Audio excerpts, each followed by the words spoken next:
താങ്കൾ പറഞ്ഞത് എന്താ?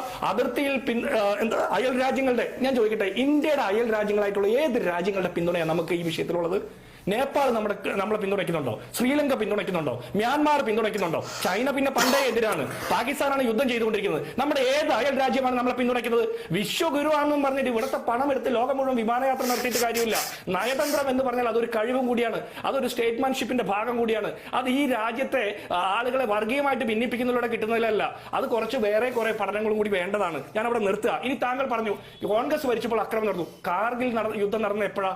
ഇവിടെ നിന്ന് നിങ്ങളുടെ വാജ്പേയിയുടെ കാലത്ത് നിങ്ങൾ പാകിസ്ഥാനിലേക്ക് ബസ് യാത്ര നടത്തുന്നു, നിങ്ങൾ നയതന്ത്ര യാത്ര നടത്തുന്നു, അതിർത്തി തുറന്നു കൊടുക്കുന്നു.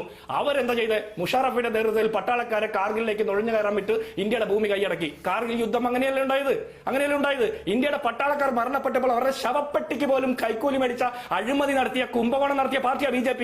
നിങ്ങൾ മറക്കുന്നുണ്ടോ? ഇന്ത്യയിൽ പാർലമെന്റ് അക്രമം നടന്ന ഏത് സമയത്താ? അതിന് മറുപടി നിങ്ങൾ പറയണ്ടേ? ഇനി പുൽവാമയിൽ 40 പട്ടാളക്കാർ ഇന്ത്യയുടെ തെരുവീതിയിൽ പൊട്ടി ചിന്നി ചിതറിപ്പോയില്ലേ?